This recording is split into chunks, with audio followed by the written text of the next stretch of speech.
7h40, je reçois un grand sociologue et philosophe allemand, Hartmut Rosa. Bonjour. Vous serez traduit par Bernard Magiante, ici présent, que je salue également. On vous doit une œuvre importante sur la notion de modernité, sur les différentes notions qui constituent la modernité, comment définir cette période moderne. Et alors, vous savez, Hartmut Rosa, mon métier, ça consiste d'abord à donner l'heure. Je peux vous dire qu'il est 7h41 et souhaiter un bon réveil aux auditeurs. Pour vous, ce rapport à l'heure, il signifie quoi ? Oh. Bonjour, je suis très heureux d'être à Paris à nouveau, aber mein Französisch ist nicht gut genug, deshalb werde ich jetzt Deutsch Mon reden. français malheureusement n'est pas assez bon pour poursuivre dans cette langue. Es ist schon so in meinem Leben und ganz bestimmt auch im Leben der Zuhörer, dass die Uhr eine ganz Dans zentrale ma vie et Rolle dans celle spielt. des auditeurs, l'heure joue bien sûr un rôle central. Wir orientieren uns bei fast allen Handlungen an der Uhrzeit, Dans la sowohl plupart de nos actions, nous nous orientons avec l'heure. wir brauchen die Uhr für die Synchronisation von Tätigkeiten. Nous avons besoin de l'heure pour les activités de synchronisation. Also wann sie beginnen, wann sie aufhören, wie lange es dauern darf. Ça commence quand, ça finit quand, ça prend combien de temps. Aber ich glaube, das dominierende Zeitbewusstsein für die allermeisten Menschen heute ist das der Knappheit von Zeit. Mais je pense que le sentiment dominant à l'égard du temps aujourd'hui, pour la plupart, c'est le manque de temps. Bei allem, was wir tun, haben wir immer die Sorge, dass es zu lange Dans dauert, tout ce dass que wir nous nicht schnell faisons, genug nous sind. sommes toujours inquiets que ça dure trop longtemps. Et justement, lorsque vous évoquez l'accélération, vous avez consacré à l'accélération un grand livre, Hartmut Rosa. Vous écrivez notamment « J'ai réalisé qu'en questionnant le rapport de la modernité au temps et en pointant la menace que l'accélération constitue pour le projet même de la modernité, j'avais touché quelque chose de juste. » Dass ich da was richtig getroffen habe. Ja, das ist auf jeden Fall so. Oui, c'est effectivement le cas. Ich glaube, dass seit dem 18. Jahrhundert sich unser Zeitbewusstsein und die Art und Weise, wie wir in der Zeit leben, vollständig geändert hat. Je crois que notre rapport au temps s'est fondamentalement transformé depuis le XVIIIe siècle. Ich glaube, man kann die Moderne beschreiben als ein Programm, das die Welt buchstäblich in Bewegung setzt, in immer schnellerer Je pense qu'on peut Geschwindigkeit. définir la modernité comme un processus qui met littéralement le monde en mouvement Man et sieht qui das, a besoin de l'accélération. wenn man sich vorstellt, dass man aus dem Weltraum die Erde beobachtet, Si l'on s'imagine considérer la Terre depuis le cosmos, dann sieht man, dass seit dem 18. Jahrhundert wir sie buchstäblich in Bewegung gesetzt donc on haben. verrait que depuis le XVIIIe siècle, on l'a mis littéralement en mouvement, Zunächst mit den Dampfschiffen, dann mit der Eisenbahn, d'abord avec les bateaux à vapeur, puis avec le train, dann mit den Automobilen, ensuite aber avec auch l'automobile, mit der Metro und avec les métros, der U-Bahn und natürlich jetzt mit den Flugzeugen. et aujourd'hui bien sûr avec l'avion. Die Moderne setzt Welt in Bewegung La modernité met le monde en mouvement. und das Antriebsprinzip ist, dass wir Beschleunigung brauchen, Et le das principe Bestehende moteur, zu c'est que erhalten. nous avons besoin de l'accélération pour maintenir ce qui existe déjà.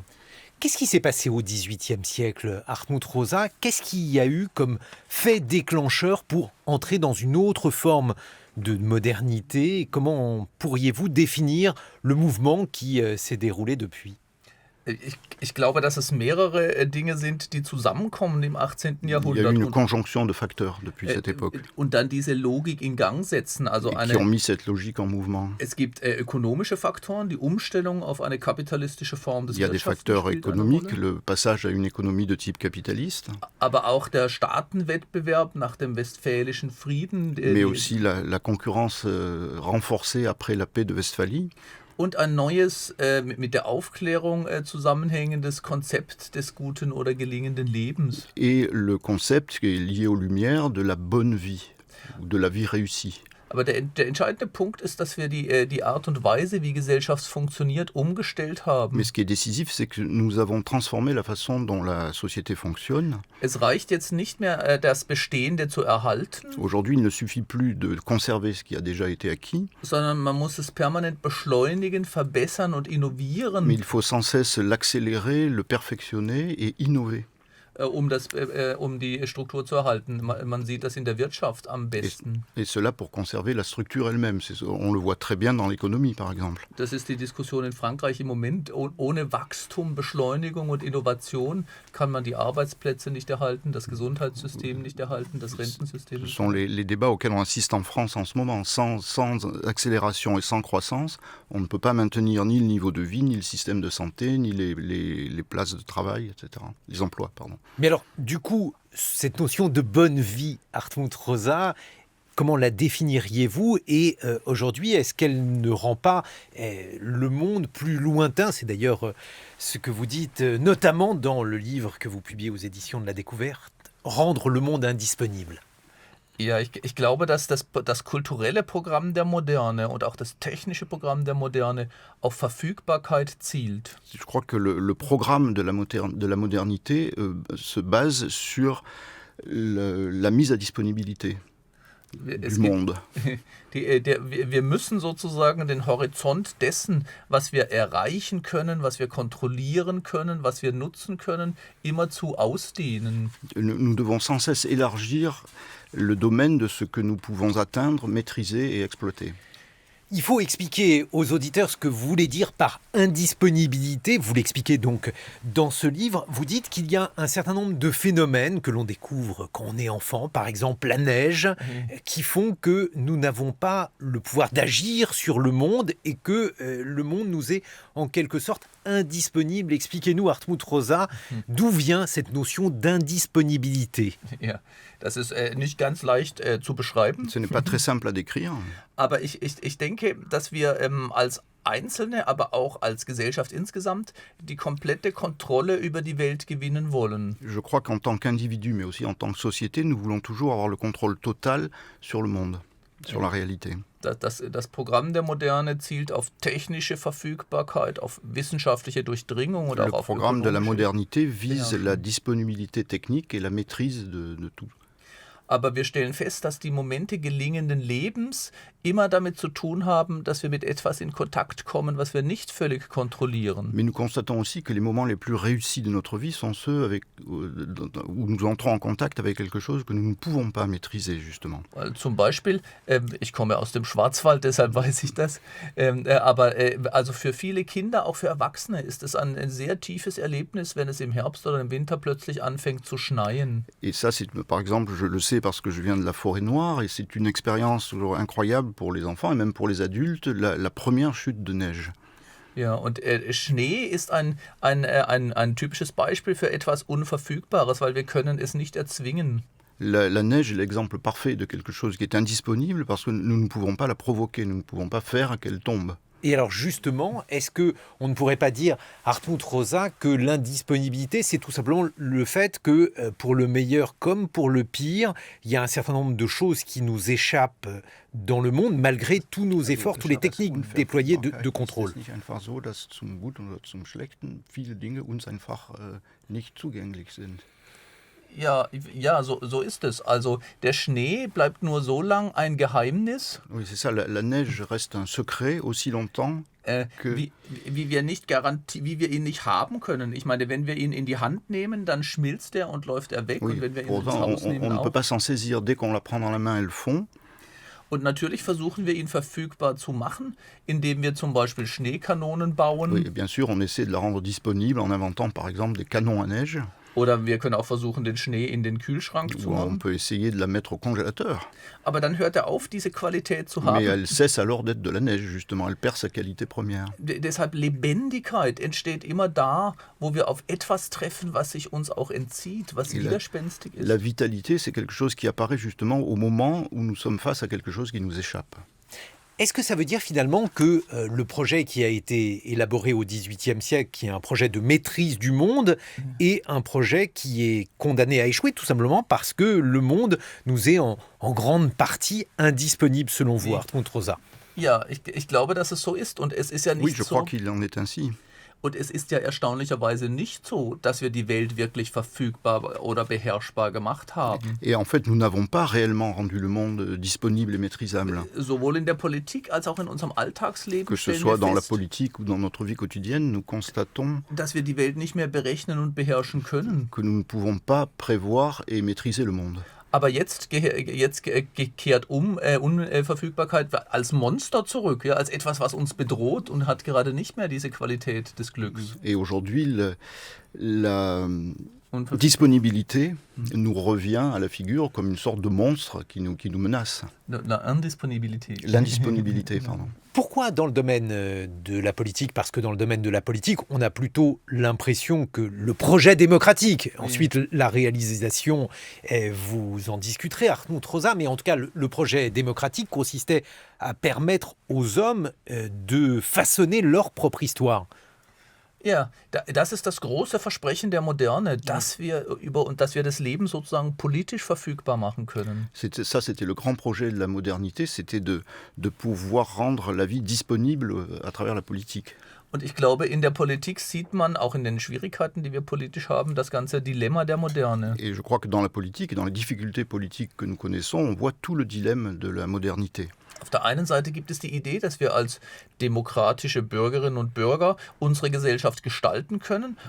Il y a d'un côté l'idée qu'en tant que citoyens d'une démocratie, nous pouvons mettre en forme, en quelque sorte, notre société. Und auf der anderen Seite gibt es die Erfahrung von Ohnmacht, dass unsere Stimme nicht gehört wird, dass wir keinen Einfluss haben, dass wir eigentlich politisch nur das exekutieren können, was wirtschaftlich erzwungen Et wird. d'un autre côté, nous faisons sans cesse l'expérience de notre impuissance, le fait que notre voix ne compte pas et que nous sommes là uniquement pour exécuter sur le plan politique ce que l'économie dicte. Und das ist eine andere Unverfügbarkeit als die des Schnees. Das ist eine Ça, c'est Verfügbarkeit, une autre- die eher monströs ist. C'est un autre mode d'indisponibilité, différent de celui de la neige, ça c'est un mode monstrueux. Est-ce que ça veut dire qu'on est en train de vivre avec les questions écologiques, avec ce que vous dites, le fait que malgré tous nos efforts, Hartmut Rosa, il y a une partie du monde qui nous échappe, tout simplement les désillusions du progrès, de ce projet qui a été façonné au XVIIIe siècle par les Lumières et qui aujourd'hui montre ses limites, voire même ses désagréments, j'utilise un euphémisme. Also ich glaube nicht, dass die Idee eines menschlichen Fortschrittes immer eine Illusion war. Je ne crois pas que l'idée d'un progrès humain soit toujours une illusion. Aber die heutige Wahrnehmung ist in der Tat so, dass wir nicht mehr die Hoffnung haben, dass es in der Zukunft besser wird. Mais aujourd'hui, le fait est que nous n'avons plus cette idée que l'avenir sera meilleur. Also bis ungefähr 250 Jahre lang haben die Eltern immer gesagt, wir arbeiten hart, wir müssen hart arbeiten und wollen hart arbeiten, damit es den Kindern besser geht. Pendant 250 ans, les parents ont toujours dit « nous travaillons dur pour que nos enfants aient une vie meilleure ». Und heute ist es so, dass in allen westlichen Ländern die Eltern ganz überwiegend sagen, wir müssen so hart wie möglich arbeiten, damit es den Kindern nicht schlechter Et geht. aujourd'hui, dans la plupart des pays occidentaux, les parents disent surtout « nous travaillons dur pour que nos enfants n'aient pas une vie pire que la nôtre ». Das heißt, wir leben jetzt in einer Situation, in der wir weiterhin beschleunigen, wachsen, innovieren, aber das Gefühl haben, die Welt wird dabei schlechter, zum Beispiel in ökologischer Hinsicht. Nous sommes dans une situation où nous ne cessons d'accélérer et d'innover et en constatant que le monde ne cesse d'empirer. Mais dans le capitalisme, il y a, écrivez-vous dans Rendre le monde indisponible, une promesse de l'extension de notre accès au monde. Hartmut Rosa, qu'est-ce que ça veut dire et en quoi ce projet est-il aujourd'hui tenable ou pas tenable? Ich glaube, dass das Projekt der Moderne in einer Hinsicht nicht aufrechterhalten werden kann. Je crois que le projet de la modernité ne peut plus être maintenu aujourd'hui. Also auf der einen Seite war diese Idee der Moderne, den Horizont der Erreichbarkeit auszudehnen, mehr zu wissen, mehr zu können, mehr zu erreichen, mehr zu besitzen. D'un côté, le projet de la modernité était d'élargir sans cesse ce qui est le champ de ce qui est atteignable, ce qu'on peut connaître, de ce qu'on peut maîtriser, de ce qu'on peut exploiter. Und da sehen wir heute die Grenzen dessen, zum Beispiel in den ökologischen Krisen, aber auch in der psychischen Erschöpfung. Et aujourd'hui, on voit les limites de ça, que ce soit dans la crise écologique ou dans les phénomènes d'épuisement psychique aussi. Est-ce que ça veut dire finalement que la promesse de la technologie, parce que là aussi elle était extrêmement importante dans le projet moderne, la promesse de la technologie est aujourd'hui une promesse qu'il nous faut abandonner? Ich glaube, dass dieses Versprechen zwei Teile hatte. Also die Ausdehnung der Weltreichweite war getrieben von der Hoffnung, mit der Welt in Resonanz zu treten. Je crois que cette question a deux aspects. D'une part, Die Ausdehnung der Weltreichweite. l'extension du domaine de l'atteignable était mue par Also es gibt immer noch die Möglichkeit, und wir sollten die Hoffnung auch nicht aufgeben, dass wir die Welt zum Sprechen bringen können, mit ihr in Beziehung treten können. Oui. Nous ne devons pas abandonner l'espoir d'entrer en relation avec le monde et de le faire parler d'une certaine façon. Das heißt, das Projekt der Moderne hat zwei Seiten. Das eine ist die technische, ökonomische Seite, die mit Le projet Beschleunigung de la zusammenhängt. modernité a deux côtés. Il y a le côté technique, économique, qui entraîne l'accélération. Und das ist sozusagen ein Systemfehler. Das lässt sich nicht auf Dauer aufrechterhalten. Et ça, c'est un défaut du système. Ça ne peut se maintenir à l'infini. Aber auf einer tieferen Ebene ist das Versprechen der Moderne, dass wir frei mit anderen, mit uns selber und mit der Welt in Kontakt treten können, dass wir in Resonanz treten können mit der Welt. Und dieses Projekt sollten wir festhalten. Et l'autre aspect de la promesse de la modernité, c'est le fait que nous puissions entrer en résonance, en dialogue avec le monde. Et c'est ça qu'il faut absolument préserver. Mais alors justement, ce qui est intéressant dans votre œuvre, Hartmut Rosa, lorsque vous évoquez la modernité, c'est que vous vous inscrivez dans une suite de penseurs allemands qui ont pensé la modernité, la technique. Il y a Max Weber, puisque vous enseignez à l'université, Max Weber, qui était un grand sociologue, et Max Weber expliquait que finalement, la modernité nous conduisait à abandonner la magie, toutes les techniques ancestrales pour maîtriser le monde. Heidegger, pour qui il y avait dans la promesse de la technique un oubli de l'être, un oubli de l'homme, et vous aujourd'hui qui expliquez que la technique est finalement une illusion puisqu'elle ne nous permet pas véritablement de contrôler le monde. Das ist wirklich interessant. Sowohl Weber als zum Beispiel auch Karl Marx hatten eine klare Vorstellung davon, dass Modernisierung bedeutet, die Welt berechenbar und beherrschbar zu machen. Weber, mais aussi Marx avaient une vision très claire là-dessus, et le fait que dominer le monde entraînait une... Beherrschbar und berechenbar. Et le monde devait être maîtrisé et prévisible. Aber beide hatten auch die Wahrnehmung, dass es eine Rückseite gibt, eine Kehrseite, die problematisch ist. Mais ils avaient tous conscience qu'il y avait un revers à cette médaille qui était extrêmement problématique. Max Weber spricht von Entzauberung und Karl Marx von Entfremdung. Max Weber parle de désenchantement et Marx d'aliénation. Und sie meinen damit, dass die Welt, die wir beherrschbar, berechenbar oder verfügbar gemacht haben, aufhört mit uns in Kontakt zu sein. Sie wird zu einer stillen oder stummen oder kalten Welt. Et ils disent que le monde que nous rendons prévisible, maîtrisable et disponible cesse d'être en relation avec nous, il devient quelque chose de muet. Quelque chose de muet. Pourquoi d'ailleurs, Hartmut Rosa? Pourquoi ce monde que normalement nous devrions mieux connaître, puisque le projet de la science, c'est précisément une plus grande connaissance, nous apparaît finalement peut-être plus obscur qu'auparavant? Warum erscheint uns diese Welt jetzt geheimnisvoller und dunkler als früher? Das ist die große Frage, die ich in dem Buch Rendre le monde indisponible versucht habe zu beantworten. C'est la grande question à laquelle j'ai essayé de répondre dans ce livre, Rendre le monde indisponible. Ich glaube, dass wir die Erfahrung von Lebendigkeit nur dort machen, wo wir uns von einer Sache berühren oder anrufen lassen, die wir nicht vollständig beherrschen. Je crois que nous ne faisons l'expérience de la vitalité que lorsque nous sommes face à quelque chose que nous ne pouvons pas totalement prévoir ni maîtriser. Man sieht das in sozialen Verhältnissen. On le voit très bien dans les rapports sociaux, par exemple. Man kann eine Person nicht lieben, wenn diese Person immer das tut und sagt und macht, was man selber will. On ne peut pas aimer quelqu'un si cette personne fait sans cesse ce que nous décidons. Wenn man die komplette Kontrolle über jemanden hat, dann verliert man die Resonanz mit ihm oder ihr. Si on a le contrôle total d'une personne, on perd complètement la résonance avec elle ou avec lui. On va continuer d'évoquer votre regard sur la modernité, puis sur l'Allemagne également, Hartmut Rosa, alors qu'il y a des commémorations en cours pour les 75 ans de la libération des camps de concentration, alors qu'il y a en Allemagne, des interrogations sur le modèle démocratique et le modèle de croissance. Votre livre, Rendre le monde indisponible, est publié aux éditions de La Découverte. Il est traduit de l'allemand par Olivier Manoni, tandis que vous étiez traduit ici même par Bernard Mangiante. On se retrouve dans une vingtaine de minutes. En attendant, il est 8h sur France Culture et je vous souhaite un très bon réveil.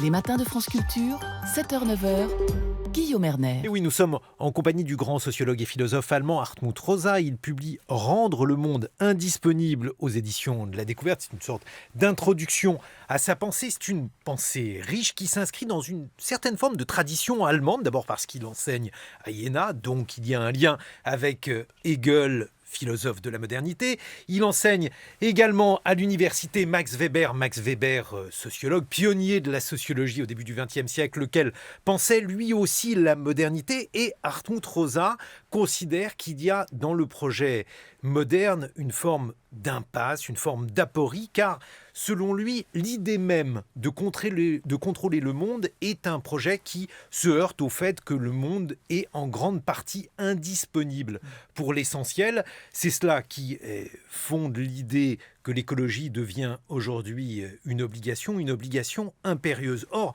Frédéric Sayce a parlé notamment de la reconnaissance faciale Hartmut Rosa qui rentre complètement dans ce que vous évoquez, dans Rendre le monde indisponible, n'est-ce pas? Oui, ja, das ist richtig. Oui, c'est tout à fait exact. Die Prozesse der Digitalisierung Les processus de digitalisation sind ein weiterer Schritt in der Verfügbarmachung. sont un pas supplémentaire dans la direction de la mise à disposition du monde. Und inzwischen geht zum Beispiel eben diese Gesichtserkennung, die automatisiert ist, führt dazu, dass die Maschinen irgendwann miteinander reden. Und Et la reconnaissance faciale nous amènera au fait que les machines vont dialoguer entre elles. En fait. Und da passiert etwas Interessantes. Es sind nicht mehr wir, die die Welt verfügbar haben, Et là, ce n'est plus nous qui avons le monde à disposition. denn wenn die Maschine zum Beispiel kaputt ist, sind wir vollständig ohnmächtig. Puisque quand les machines sont en panne, nous sommes totalement impuissants. Und deshalb glaube ich, es gibt einen wachsenden Widerspruch zwischen der Allmacht der Technik und Il y a der une Maschinen contradiction croissante entre l'omnipotence des machines, la toute-puissance des machines, und der Ohnmacht der handelnden Menschen. et l'impuissance de l'individu agissant. Man sieht das an Google Maps, am On Smartphone. voit très bien sur Google Maps, sur les smartphones. Mit ihrer Hilfe können wir überall hingelangen, Grâce à eux, on peut aller absolument partout. aber wenn sie ausfallen, wissen wir Et quand ils nicht sont en einmal mehr, panne, wo nous wir sommes sind. totalement perdus, on ne sait plus où on est. Alors qu'est-ce qu'on doit faire? Est-ce qu'on doit se débarrasser de la technologie parce que celle-ci nous a conduit dans l'impasse dans laquelle nous sommes selon vous? Ou bien est-ce qu'il faut avoir un autre rapport avec elle, Hartmut Rosa? Oder ein anderes Verhältnis zur Technik. Ja, ich glaube, wir brauchen ein anderes Verhältnis zur Je crois que nous Technik. avons besoin d'une autre relation à la technique. Es macht keinen Sinn zu sagen, wir geben die Technik wieder Ça auf n'a und pas de kehren sens de zurück. dire on abandonne la technique et on revient en arrière. Und also ich träume nicht von einem vergangenen Je Zeitalter. als ne ein rêve besseres pas d'un âge Zeitalter. d'or passé.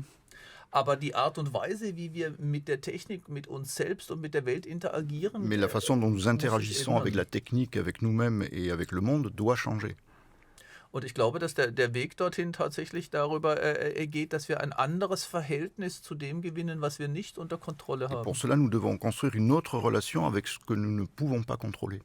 Par exemple, comment on peut imaginer cette autre relation? Un autre philosophe allemand, Heidegger, considérait, lui, qu'il y avait quelque chose de fondamentalement inhumain dans la technique. Est-ce que vous considérez, vous aussi, que la technique est par essence inhumaine?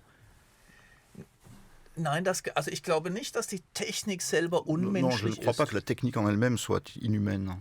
Ich glaube, dass zu der Art und Weise, wie Menschen sich in der Welt orientieren und wie sie handeln, Technik notwendig Je dazugehört. crois que la technique est absolument indispensable pour les hommes, pour leur manière de s'orienter dans le monde. Au-delà de la technique, il y a la politique. Quel peut être justement le rôle du gouvernement que se donnent les hommes dans la maîtrise, notamment de la technique, par rapport d'ailleurs aux techniques de contrôle, comme la reconnaissance faciale, mais aussi pour le reste, Hartmut Rosa? Ja, ich glaube, dass man tatsächlich in der Politik, dass es dort diese Dualität des Weltverhältnisses auch gibt. Je crois que cette dualité de la relation au monde existe aussi dans la politique. Wenn man Politik als das Instrument der Kontrolle über die Welt Si on versteht, considère la politique comme un instrument de contrôle du monde, dann kann sie gefährlich werden. alors elle peut devenir dangereuse, bien sûr.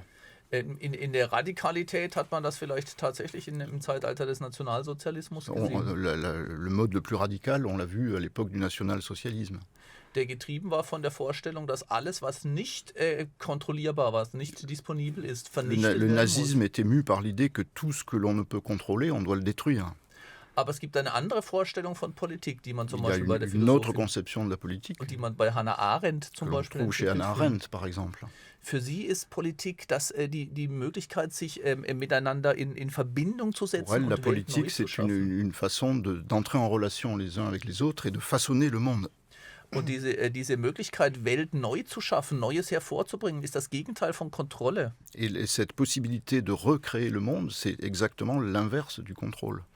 Mais alors, lorsque vous critiquez le politique, parce que et très souvent, Hartmut Rosa, vous le critiquez, non pas tant comme notion, mais dans la manière dont la vie politique se déroule, par exemple en Allemagne, vous dites, et c'est une notion que vous allez devoir nous définir, car elle est propre à votre verbe, vous dites que notre vie politique fonctionne de manière non résonante. Oui. La résonance, qu'est-ce que c'est chez Hartmut Rosa? Oui. Ich glaube wirklich, dass Politik, demokratische Politik nur funktioniert, Je crois wenn wir qu'une politique démocratique ne peut wenn wir sie als fonctionner ein Resonanzgeschehen uns vorstellen. que lorsqu'on peut se représenter ce qu'est une résonance. Und Resonanz heißt immer, dass man ein anderes hört, etwas, was uns unverfügbar anders ist. Je crois que la résonance, c'est lorsqu'on écoute l'autre, c'est-à-dire quelqu'un qui n'est pas disponible pour nous. Ja, wo immer es Differenz und auch Irritation gibt. Dès qu'il y a des différences et du trouble, Und dann hören wir diese anderen Stimmen. In der Gesellschaft heißt das, es gibt Menschen, die anders denken, anders glauben, anders lieben. ce qui est important, c'est d'écouter ces voix différentes au sein d'une société. C'est-à-dire il y a des gens qui pensent différemment de nous. Und dann antworten wir mit unserer eigenen Stimme darauf. Wir erreichen die anderen. Et là, nous répondons avec notre propre voix et nous atteignons les autres. Und dabei verändern sich beide. Wir selber verändern uns und die anderen, Et mit là, denen wir im Gespräch les sind, deux verändern sich auch. parties se transforment. Nous nous transformons et les autres se transforment au gré de cet échange. Aber das bedeutet, Politik bedeutet hören und antworten. Mais la politique, ça veut dire écouter et répondre. Und heute ist der Modus der politischen Auseinandersetzung eher ein Et Kampfmodus. Die aujourd'hui, anderen sollen les modalités schweigen. de l'échange politique sont plutôt conflictuelles. Wir wollen, dass die anderen schweigen oder wir wollen sie Nous aimerions que bloßstellen. les autres se taisent ou nous aimerions les démasquer. Est-ce que ça veut dire que, par exemple, la colère, car la colère est aujourd'hui importante en France, même si vous vivez en Allemagne, Hartmut Rosa, j'imagine que vous suivez les différents mouvements sociaux qui sont en cours. Est-ce que, pour vous, cette colère, elle vient justement de l'absence de résonance? Et je vous demanderais d'élucider, d'éclaircir un peu justement cette notion de résonance lorsqu'elle s'applique à la colère des individus. Ja, ich glaube, dass dieser Beschleunigungszwang der modernen Gesellschaft Je crois que cette injonction d'accélération des sociétés uns in modernes ein Aggressionsverhältnis zur Welt bringt. nous entraîne vers un rapport agressif avec le monde. Man sieht das in unserem Alltag daran, dass wir immerzu unter Stress sind. Ich muss das Nous le tun, voyons dans notre jenes. quotidien. Nous sommes toujours stressés. Je dois faire ça, je dois faire ça. Unsere To-Do-Liste ist immer länger als Nos die listes Zeit, de die wir choses à haben. faire sont toujours plus longues que ce que le temps nous permet de réussir. Und diese Aggression übersetzt sich auch in die Politik. Et cette agressivité se retrouve dans la politique. Alle, die irgendwie anders sind, die andere Vorstellungen haben, erscheinen als Hindernis. Tous ceux qui ont des conceptions différentes des nôtres nous apparaissent comme des obstacles. Und außerdem ist es so, dass, glaube ich, Menschen heute das Gefühl haben, dass sie gerade nicht gehört werden, dass Et ihre Stimme de nicht plus, hörbar la ist. plupart des gens aujourd'hui ont l'impression de ne compter pour rien, l'impression que leur voix n'est pas entendue. Viele Bürgerinnen und Bürger, gerade die dann rechtspopulistisch anfällig Beaucoup de sind, citoyens, en particulier ceux qui sont réceptifs aux idées d'extrême droite, haben die Wahrnehmung, dass sie nicht gesehen werden, nicht gehört ont werden. la Dass sensation de n'être pas vus, de n'être pas écoutés. sie haben keine politische Stimme. Ils n'ont pas de voix politique. Das bedeutet, das demokratische Versprechen ist dort gebrochen. Ça veut dire que la promesse démocratique a failli. Est-ce que ça veut dire que la résonance, par exemple, Hartmut Rosa, c'est le fait pour un homme politique d'être capable de se décentrer, de ne plus penser comme s'il était lui-même l'étalon de la réalité et d'être en quelque sorte connecté au désir des individus, de ne plus être hors sol, comme on le dit en français? Ja, ich glaube, in dem Verhältnis von Politikern und Menschen Dans les rapports entre les politiciens et la population, ist es ganz wichtig, auch das sich als Resonanzverhältnis zu denken. il est très important de penser ces relations dans le cadre de la résonance. Und das bedeutet sozusagen nicht, dass der Politiker das tut, was ich will. Et ça ne signifie pas que le politicien doit faire ce que je veux. Sondern es bedeutet, dass er mich hört und dass er mich sieht. Ça veut dire qu'il m'écoute, qu'il m'entend et qu'il me voit. Und dass ich ihn auch erreiche und dass wir Et uns que dann moi, je peux gemeinsam l'atteindre. bewegen. Et que nous pouvons nous déplacer ensemble. Also gelingende Demokratie bedeutet nicht Kontrolle und Beherrschung, Et une démocratie réussie, ça ne veut pas dire le contrôle et la maîtrise, sondern erreichen und verwandeln. Dass mais die ça veut beiden, dire atteindre l'autre et se transformer. Mais lorsqu'Angela Merkel a accueilli, par exemple, des réfugiés, Hartmut Rosa, faisait-elle preuve de résonance ou pas, selon vous? ja, ich glaube, dass es einen Moment von Resonanz hatte. Oui, je crois que c'était un moment où il y avait de la résonance. Ich glaube, die Grundfrage in der Politik ist, wie gehen wir mit dem anderen Je um? crois que la question fondamentale de la politique, c'est comment nous comportons-nous avec l'autre, Mit dem, was different ist. avec celui qui est différent de nous. Und Flüchtlinge sind für uns der Inbegriff des anderen. Et les réfugiés, pour nous, c'est l'incarnation même de ce qui est différent. Sie glauben anders, sie reden Ils anders, ont des sie leben croyances anders. différentes, ils parlent une autre langue, ils pensent autrement. Und Resonanz bedeutet Bereitschaft, dieses andere zu hören, Et la résonance, ça signifie la capacité de prendre en compte ces différences, aber auch die Überzeugung, dass man die Fähigkeit hat zu antworten. mais aussi la conviction qu'on est capable de répondre à tout cela. Mais alors, est-ce qu'il n'y aurait pas aussi la possibilité de dire, Hartmut Rosa, qu'une part des Allemands, par exemple ceux qui votent pour l'AfD, sont en désaccord et trouvent qu'il n'y a aucune résonance Ja. dans cette décision d'Angela Merkel d'accueillir des migrants parce que eux voulaient une autre Allemagne ou une manière de vivre différente que... Ich glaube, die AfD in Deutschland ist ja vergleichbar mit vielen anderen Je Bewegungen. crois que l'AfD en Allemagne est comparable avec beaucoup d'autres mouvements populistes en Europe, tels que le Front National en France. Mais Und ich glaube, dass die auf der politisch rechten Seite Menschen getrieben sind von der Angst, dass sie auf dieses Fremde nicht antworten können. les gens de droite sont mus par la peur de ne pouvoir répondre à ce défi qu'est l'altérité. Ich glaube im Prinzip, der treibende Faktor bei der AfD oder bei der politischen Rechten ist die Angst vor dem anderen. Je crois que le facteur décisif chez l'AfD, comme chez d'autres partis, c'est la peur de l'autre. Oui. Und damit sozusagen ein Mangel an dem Gefühl der Et Selbstwirksamkeit. donc un déficit dans le sentiment de sa propre efficacité dans la vie sociale et politique. Mais alors, il y a par exemple un politiste en France, Laurent Bouvet, qui a développé l'idée d'insécurité culturelle. C'est-à-dire que les gens, lorsqu'ils considèrent que leur culture est mise en péril, par exemple, par l'afflux d'une importante population étrangère, si cette population ne s'intègre pas, eh bien, ces personnes peuvent être en insécurité culturelle et la résonance donc consisterait à leur accorder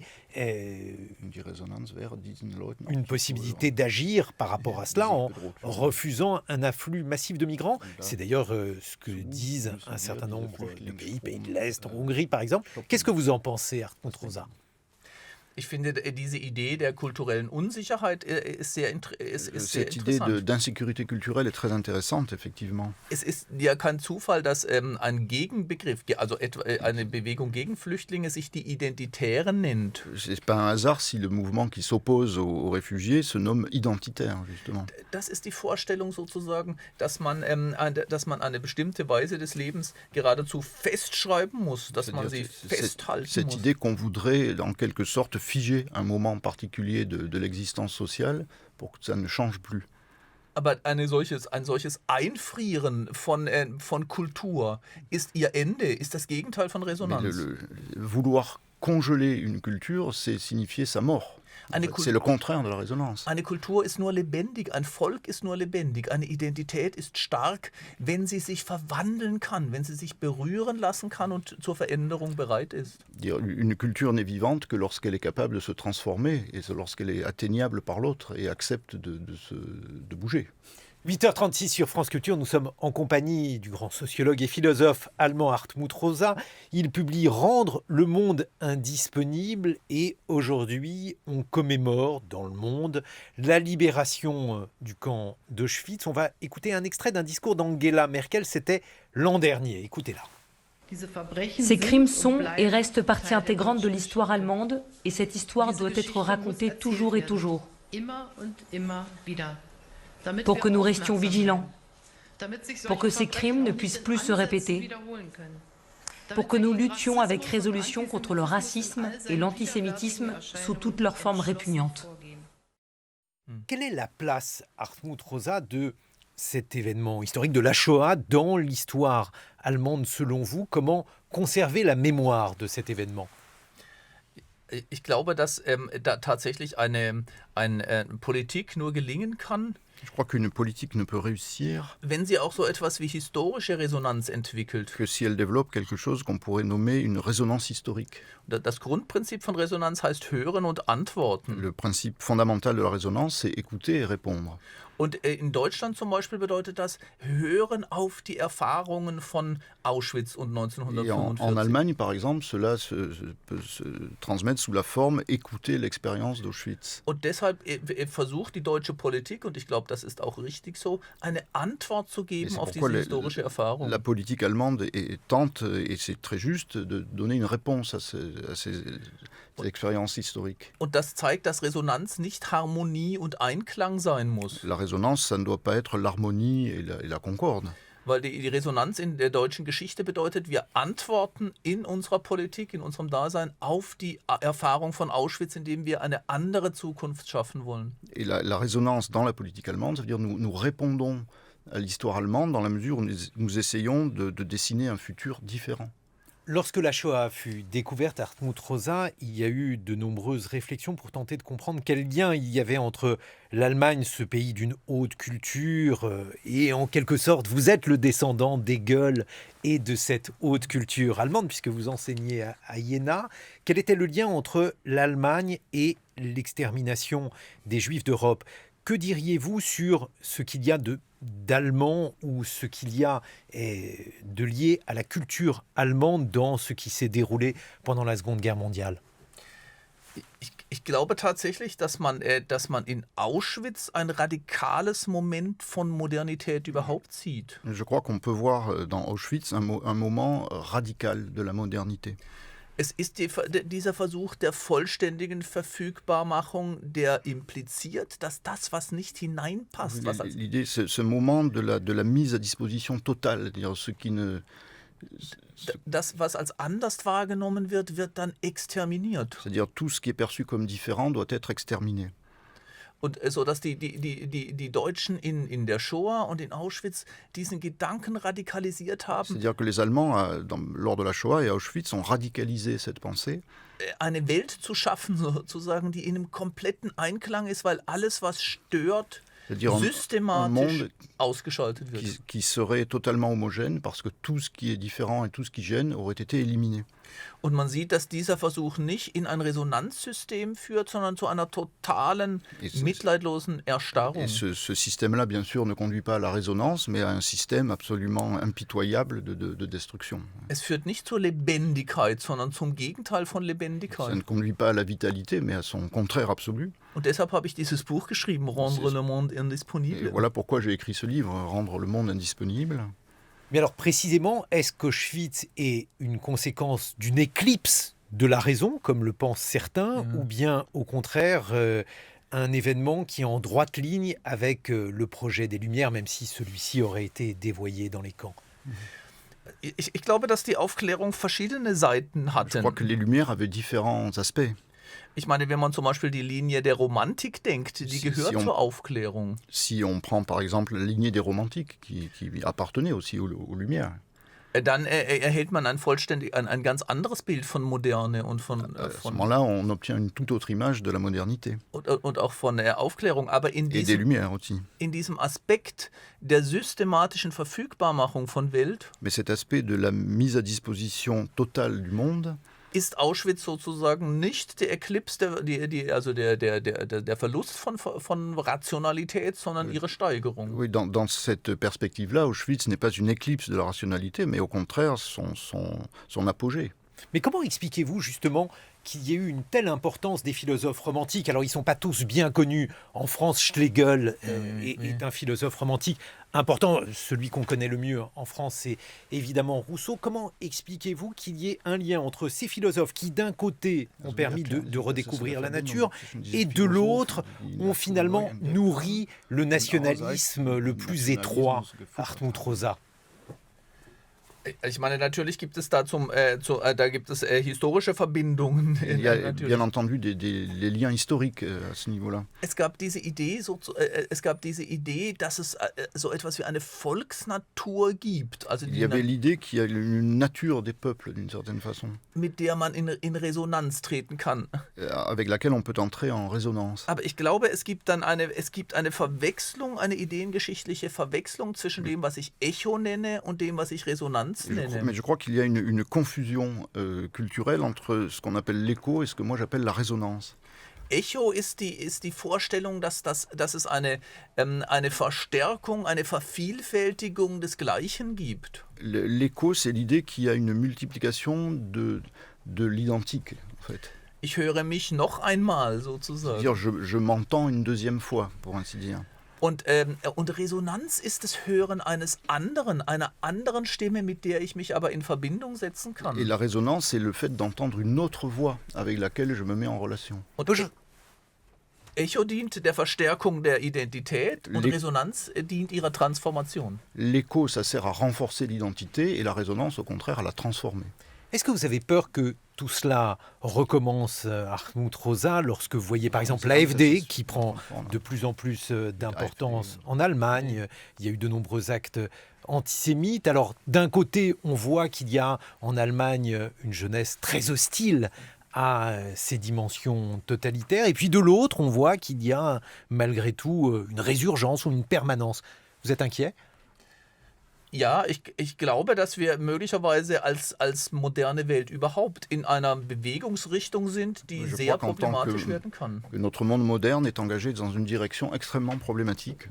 Ich glaube übrigens im Moment aber nicht, dass Deutschland da eine besondere Gefahr darstellt. Je ne crois pas que l'Allemagne représente en ce moment un danger particulier. Ich hoffe es jedenfalls nicht. En tout cas, j'espère qu'elle ne l'est pas. Denn tatsächlich ist es so, dass in Deutschland selbst die AfD nicht stärker ist als in anderen Ländern. Parce que en fait, l'AfD en Allemagne n'est pas plus forte que les partis comparables dans d'autres pays. Aber ich glaube, dass diese politische Mischung zwischen einem Allmachtsanspruch Mais ce mélange politique entre une exigence de toute puissance und einer Ohnmachtserfahrung et une expérience de l'impuissance, dass die sozusagen eine Wut und eine Aggression erzeugt. Ça, cela produit une colère, une agressivité. Eine politische Aggression, die sehr gefährlich werden kann. Une agressivité politique qui peut effectivement être très dangereuse. Wir sehen das in den USA zum Beispiel. On le voit très bien aux États-Unis, par exemple. Wo die Anhänger von Trump und die Republikaner am liebsten die Demokraten zum Schweigen bringen würden. Où les soutiens de Trump et des républicains aimeraient bien réduire au silence les démocrates. Und die Demokraten umgekehrt am Et liebsten les démocrates, à l'inverse, aimeraient bien die Trumpianer vernichten wollen. détruire les Trumpiens. Und in England gibt es eine radikale Spaltung zwischen den Anhängern des En Brexits Angleterre, und il y a den une Remainern. fracture radicale entre les Remainers et les Brexiters. So diese reine Aggressionshaltung in der Politik, die das Gegenteil resonanter Politik ist. Ces attitudes extrêmement agressives en politique qui sont l'inverse même de la résonance.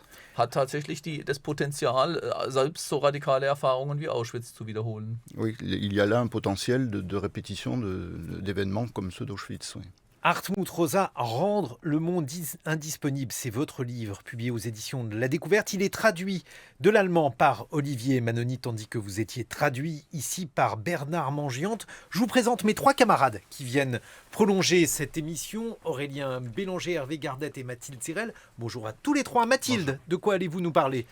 Je pose une question. À quand une place Anna Karina? Même question.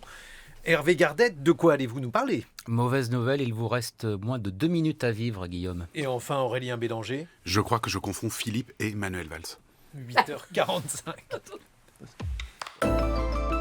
France Culture, l'esprit d'ouverture. Le 27 janvier 1945, les soldats soviétiques de l'armée rouge ouvrent les portes du camp d'Auschwitz-Birkenau et libèrent les déportés survivants. En avril, les soldats américains libèrent le camp de Buchenwald. Le monde découvre alors l'existence des camps d'extermination nazis.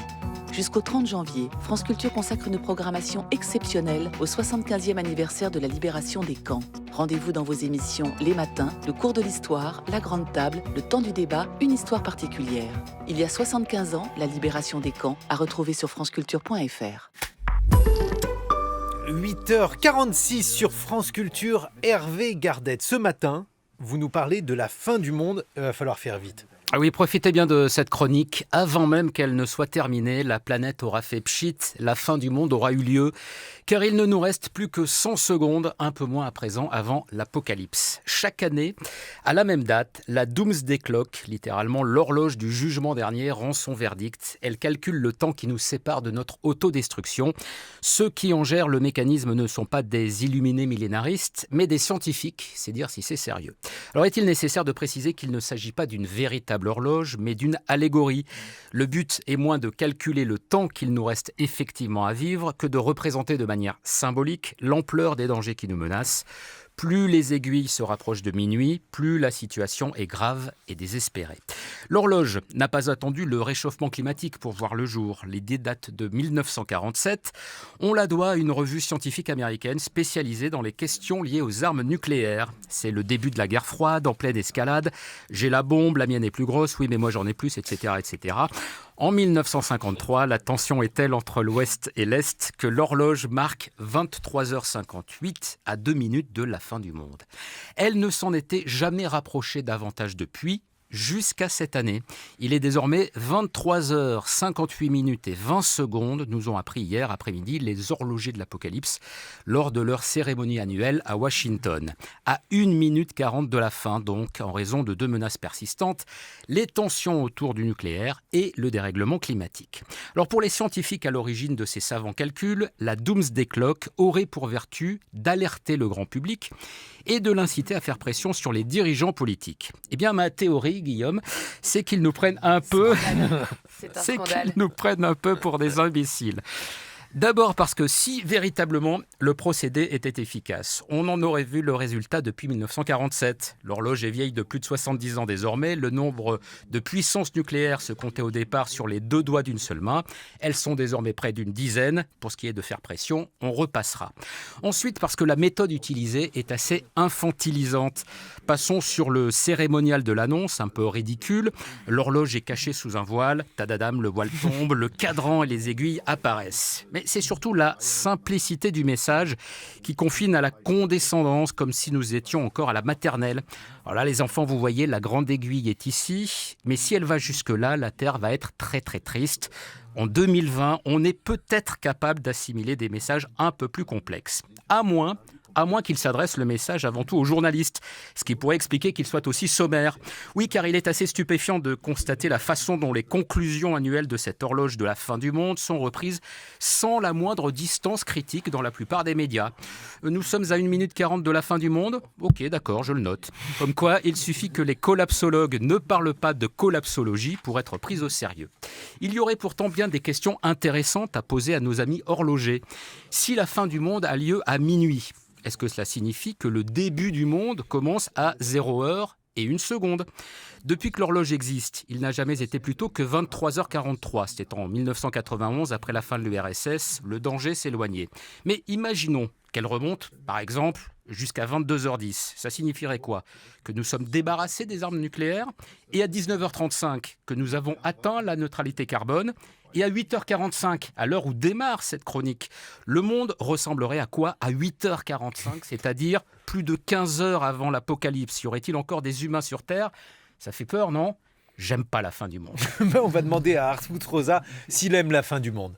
Non, je n'aime pas la fin du monde. Aber vielleicht gehört es zum menschlichen Leben dazu. Je crois que ça fait partie de la vie humaine, le fait d'avoir peur. Ich glaube aber, dass dieses Bild überall aufgegriffen und von den Medien verbreitet wird. Mais cette image d'horloge là qui est reprise partout dans les médias. Weil es weil es eine verbreitete eine kulturelle Angst zum Ausdruck bringt. Ça marche parce qu'elle exprime une peur culturelle et civilisationnelle qui est très répandue. Und diese Angst, glaube ich, besteht irgendwie darin, dass das Aggressionsverhältnis zur Natur sie zerstört. Et cette peur, c'est le fait que notre rapport avec la nature est devenu très agressif, nous la détruisons. Wir haben ein Aggressionsverhältnis zur Natur und ein Aggressionsverhältnis zu uns Et selbst. nous avons aussi un comportement agressif vis-à-vis de nous-mêmes. Und es gibt dieses Gefühl, dass diese Maschine der Beschleunigung Le danger, c'est que cette machine de l'accélération permanente nicht angehalten werden ne kann, puisse wie eine plus Uhr. être arrêtée. C'est comme une horloge. Das ist, glaube ich, die Parallele da Et dazwischen. c'est le parallèle entre l'accélération et cette métaphore de l'horloge. Es wird nicht das Ende der Welt sein und auch nicht das Ende der Natur, Ça ne aber sera das pas la fin Ende du monde, ce ne unserer sera pas la fin de Kultur. la nature, mais ça pourrait être la fin de notre civilisation. Mathilde Serrel, au cœur de votre théorie culturelle, des rues, des plaques et des statues. Le premier monument parisien dédié à la bande dessinée a été inauguré hier à quelques pas de la Maison de la Radio. C'est un René Goscinny à l'amour rieuse, un petit Nicolas sur l'épaule, un Isnogoud dans la poche, un Astérix dans la paume de la main et un Lucky Luke à ses pieds. Il s'agit là d'une statuaire que je qualifierais de tranquille, sans grandiloquence dans la taille ou l'emplacement, sans scandale non plus, comme jadis le Balzac de Rodin qui a l'air de se tripoter sous la cape, ou comme le bouquet controversé de Jeff Koons. Cet hommage marque néanmoins une étape importante dans la reconnaissance institutionnelle de la bande dessinée, renforcée par l'année de la bande dessinée. Comme l'a souligné le gendre et biographe de Goscinny, Aymar de Châtenay, dans une interview accordée au Figaro, cette statue est dédiée à tous ceux qui ont révolutionné la bande dessinée et l'ont transformée en 9e art, en authentique littérature, alors qu'elle était cantonnée au statut de divertissement pour enfants. Et ma théorie, c'est qu'aujourd'hui, ces monuments statuaires, mais aussi les noms des rues, la toponymie, reflètent et condensent les batailles culturelles de notre époque. Sur le plan de la légitimation des différentes formes d'art et de la hiérarchie entre culture dite savante et culture dite populaire, des symboles comme la statue de Goscinny sont importants, et la fameuse esplanade Johnny Hallyday, prévue près de Bercy, enfin de l'hôtel Accor Arena, participe aussi de ce mouvement de reconnaissance. Même si dans ce cas précis, la toponymie qui rend hommage à Johnny se double dans sa position géographique d'un cas de naming. C'est-à-dire que Bercy, la salle où Johnny s'est produit 101 fois, s'appelle depuis 2015 Hôtel Accor Arena, du nom du groupe hôtelier qui a financé sa rénovation. Aux États-Unis, on trouvera sur le même principe le Minute Maid Park à Houston, au Texas, ou le Gillette Stadium, près de Boston.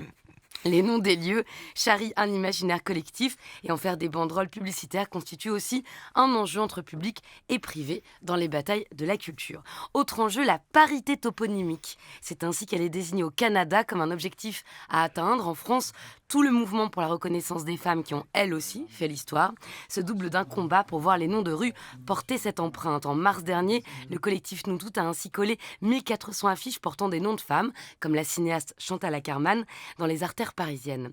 Selon leurs chiffres, seuls 2% des rues de l'Hexagone ont été nommées en hommage à des femmes. Sans parler de parité, on est loin d'une présence équilibrée. Enfin, ces questions de toponymie reflètent une autre bataille culturelle, celle du regard sur notre passé colonial. Aux États-Unis, des polémiques ont surgi sur des statues et des noms de lieux à la gloire d'anciens esclavagistes. En France, comme le soulignait un article du site Slate, des noms comme celui de Jean-Baptiste Colbert, qui a initié le Code Noir, interrogent sur les valeurs républicaines qui sont transmises dans l'espace commun. Sans débaptiser tel ou tel nom de rue, expliquer le rôle tenu par les uns et les autres dans l'idéologie coloniale, par exemple, ou dans d'autres crises historiques, pourrait constituer un début de mise à jour. Légitimation de certaines cultures, bataille de reconnaissance sur la place des femmes, réflexion postcoloniale ou enjeu de privatisation de l'espace public, toute cette réévaluation toponymique et parfois statuaire nous raconte la transition culturelle dans laquelle le XXIe siècle s'est engagé. La prochaine fois que vous emprunterez une énième avenue du Général Leclerc, vous y penserez. La rue de la Transition n'appartient pas à Hervé Gardette. Merci Mathilde Serrel. 8h56. Parlez de la rue Gardette. Sur France Culture, le square Gardette est bien connu.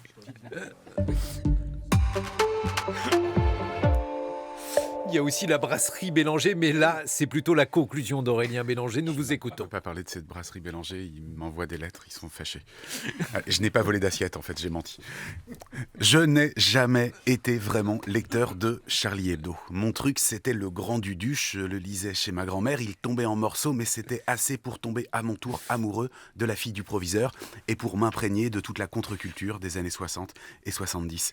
J'avais identifié en marchant enfant dans la ville de Rennes les lycées comme de terrifiantes casernes, et si Cabu ne m'avait pas montré que cela pouvait être aussi un lieu de liberté, j'aurais été terrifié. Je lui dois ainsi une partie de mon enfance heureuse. J'ai connu 2 lycées dans ma vie, le mien et celui du Grand Duduche. J'ai compris bien plus tard quel exceptionnel dessinateur était Cabu, le seul à avoir réussi sur la couverture d'un recueil des dessins d'Harakiri à rendre Chirac méchant.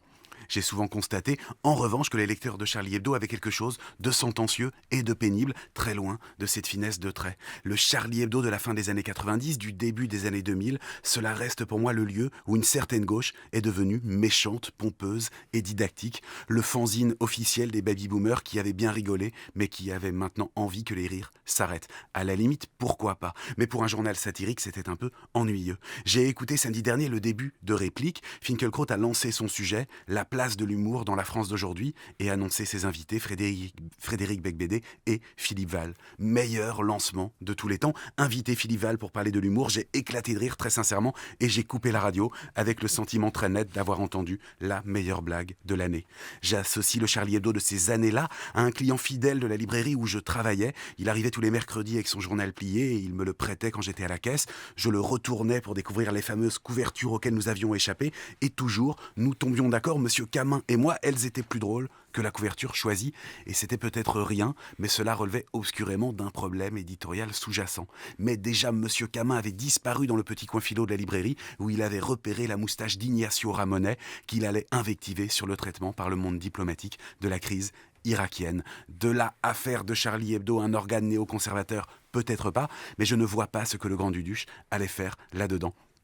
Et puis c'est alors qu'a éclaté l'affaire Ciné. C'était de loin le dessinateur que j'aimais le moins dans Charlie Hebdo, celui qui pas une seule fois ne m'avait fait rire. Je ne comprenais rien à sa colonne de gribouillis noir. Alors quand il s'est fait virer sur des soupçons d'antisémitisme pour une blague sur le mariage du fils Sarkozy avec la fille Darty, j'ai été, je l'avoue, soulagé pour mes yeux, pas de quoi être fier de cette réaction.